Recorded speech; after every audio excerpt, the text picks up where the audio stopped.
Pada saat video ini dibuat, harga saham Antam diperdagangkan di harga Rp1.425. Bahkan tadi sempat menyentuh angka 1.410, pelemahan yang rendah sejak akhir tahun 2020. Dan sejak awal tahun 2024, moving average 20 daily itu memotong MA50-nya ya, yang artinya dalam jangka pendek memasuki fase downtrend. Dan saat ini harga saham Antam bergerak di lower band polygon band-nya dengan harga saham yang sudah menurun lebih dari 30% dalam 6 bulan terakhir. Bagaimana prospek saham Antam?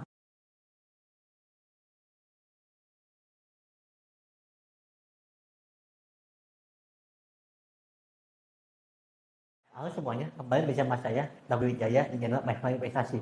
Pada kesempatan kali ini, sesuai dengan yang di awal tadi, bahwa saya akan membahas bagaimana prospek saham Antam untuk beberapa tahun ke depan. Pada Antam dengan kondisi saham ANTM mencapai 30,49 triliun dan angka ini menurun sebesar 8,26% dari 33,68 triliun. Pendapatan Antam ditopang oleh penjualan produk emas sebesar 19,79 triliun, GDL 6,2 triliun, PLBL 3,3 triliun, alumina 948 miliar, dan biji bauksit sebesar 305 miliar, beserta dengan perak dan logam lainnya sekitar 100 miliar. Ini dapat disimpulkan bahwa emas masih memiliki kontribusi yang terbesar dalam penjualan dari Antam sebesar 62,4%, lalu disusul oleh NIL baik itu LBL maupun biji nikel sekitar 32%. Dan dari beberapa produk tersebut, satu-satunya produk yang mengalami kenaikan penjualan itu adalah biji nikel ya untuk 9 bulan pertama tahun 2023. Sedangkan kalau dilihat dari komposisi belakangnya, penjualan lokal itu dengan pihak ketiga sebesar 23,36 triliun,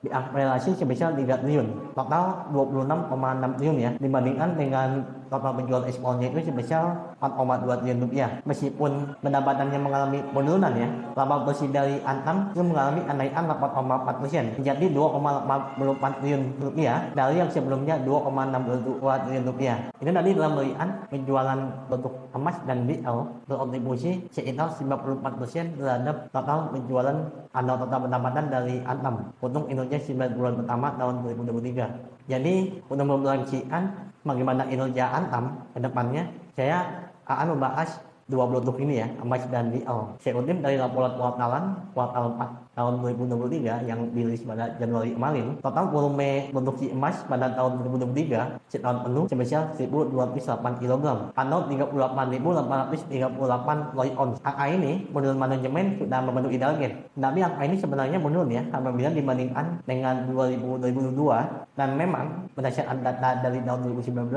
selalu mengalami penurunan ya untuk volume produksi emas ini. Sementara itu untuk volume penjualan emas pada tahun 2023 itu real sebesar 26.129 kg atau 840.067 troy ounce. Angka ini menurun 25% bila dibandingkan dengan angka penjualan pada tahun 2022 yang sebesar 1,1 juta troy ounce. Bahkan angka penjualan volume emas pada tahun 2023 ini masih lebih kecil dibandingkan pada tahun 2021. Dan kembali penurunan angka 25% tadi ya secara real. Sebenarnya ini sudah terjamin dari 9 bulan pertama pada tahun 2023 yang persentase angka penjualannya itu hampir sama ya. Jadi kita lebih mudah memproyeksikan penjualan dari produk emas ini ya, dan menghasilkan proyeksi pendapatan dari produk emas ini sebesar 25,72 triliun untuk tahun 2023 setahun penuh. Dan sebagai catatan bahwa laporan kuartalan mengenai volume penjualan dan volume produksi ini masih belum diaudit. Dan untuk penjualan emas Antam 100% itu didistribusikan pada pasar domestik dengan menyumbang 83% dari market share di Indonesia. Jadi sangat dominan sekali ya. Hingga saat video ini dibuat,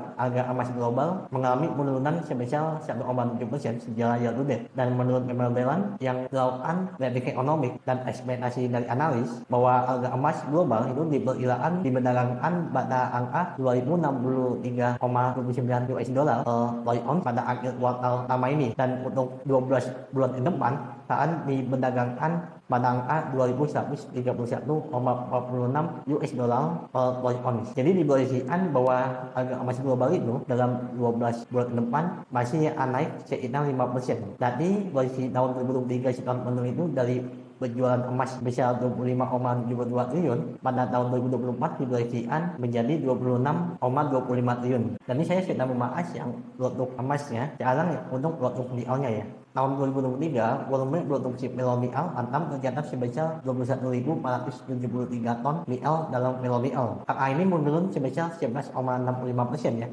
secara year-on-year. Sedangkan capaian volume penjualannya itu sebesar 20.138 ton nikel dalam melonial atau menurun hampir 17% secara year-on-year. Berbeda dengan emas tadi ya, yang Indonesia bulan pertamanya itu sudah mencerminkan capaian setahun penuhnya. Penjualan melonial dari Antam kalau tidak kembali bulan pertamanya tadi ya, itu menurun sebesar 32,6%. Padahal dari segi volume penjualan itu menurun sebesar 18,4%. Jadi dapat diproyeksikan pendapatan Antam dari produk melonialnya sebesar 4,29 triliun. Sedangkan untuk produk biji nikel sepanjang tahun 2023 mencapai 13,45 juta metric ton atau meningkat 65% dibandingkan tahun 2022, dan volume penjualan biji nikel itu sebesar 11,71 metric ton atau meningkat menjadi 67%. Dan alhamdulillah di belakang ya, melihat dari laporan keuangannya 9 bulan pertama tahun 2023, kenaikan pendapatan Antam dari produk penjualan biji nikel sebesar 90%. Dan untuk kenaikan volume penjualan biji nikel pada periode yang sama ini sebesar 98%. Dan khusus kuartal 4 tahun 2023 penjualannya itu hanya naik 2% ya bila dibandingkan dengan kuartal 4 tahun 2022. Jadi dapat diproyeksikan pendapatan produk dari biji nikel untuk setahun penuh pada tahun 2023 itu sebesar 18% ya kenaikannya menjadi 7,9 triliun rupiah. Sementara itu untuk proyeksi harga komoditas nikel hingga 2028 sudah pernah saya bahas di sini ya, mengenai bagaimana prospek dan mengapa harga nikel terus mengalami penurunan ya. Dan salah satu kesimpulan dari video tersebut bahwa harga nikel diproyeksikan akan mencapai 14.000 ya hingga 12 bulan ke depan. Bahkan Goldman Sachs itu lebih pesimis lagi menyentuh angka 10.000. Jadi penurunannya itu mencapai 60%. Bahkan persediaan nikel sendiri yang artinya supply lebih besar daripada demand-nya itu bahkan lebih parah ya pada tahun 2024 ini dibandingkan pada tahun 2023. Dua faktor utamanya itu karena memang permintaan terhadap mobil listrik juga tidak sesuai dengan proyeksi ya atau prediksi. Dan yang kedua memang pertumbuhan permintaan hunian atau pertumbuhan properti di China itu yang mengalami pelambatan ya atau belum membaik. Diproyeksikan bahwa supply dari nikel ini baru akan berulang semenjak tahun 2026 ya. Jadi masih sekitar 2 tahun lebih lagi. Untuk tujuan atau target dari menjual biji nikel ini 100% diserap di Indonesia ya atau dalam negeri dengan market share itu baru 4%. Sedangkan untuk melonial diserap oleh negara China sebesar 79% dan 21% negara India. Dan untuk market share dari melonial ini sebesar 8%. Oleh sebab itu pada tahun 2024 diproyeksikan harga nikel bila kita menggunakan proyeksi yang diomodelan ya dari teknik ekonomi yang sekitar 11% untuk penurunan harga nikelnya. Maaf, pendapatan dari produk nikel ya, melonial maupun biji nikel, pendapatannya itu akan menurun 10% untuk tahun 2024. Sedangkan tadi harga emas itu akan mengalami kenaikan 5%. Jadi dapat diadakan ya bahwa meskipun emas mengalami kenaikan 5% dan kontribusinya itu sekitar 60 hingga 65% dari pendapatan Antam, tetapi untuk penurunan dari harga komoditas nikelnya sendiri ya, jadi yang diprediksi akan menghambat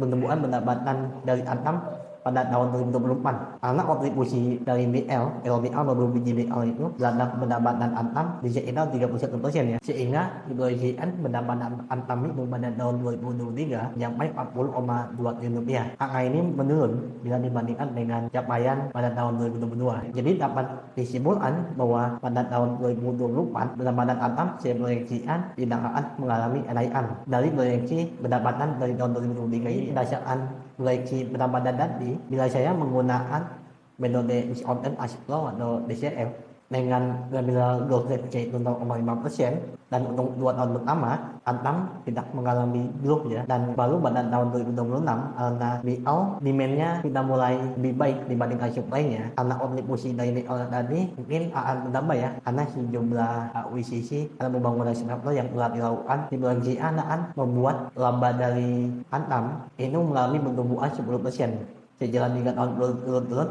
dari tahun 2026 hingga tahun 2028 dan dengan ekspektasi dari investor ya dengan imbal hasil sebesar 14%, maka harga wajar untuk saham Adnam ini berdasarkan menurut DCF sebesar Rp1.560. Jadi tadi memproyeksikan pendapatan pada tahun 2023 lalu memproyeksikan lagi tahun 2024. Jadi kita masih menunggu bagaimana laporan keuangan dari Adnam ini untuk tahun penuh tahun 2023 biar nanti kita berproyeksikan lagi ya atau mengupdate lagi untuk saham Adnam ini. Ya iya dulu isi dari saya mengenai proyeksi atau prospek dari saham Adnam untuk tahun 2024. Semoga bermanfaat bagi kita semua. Baik.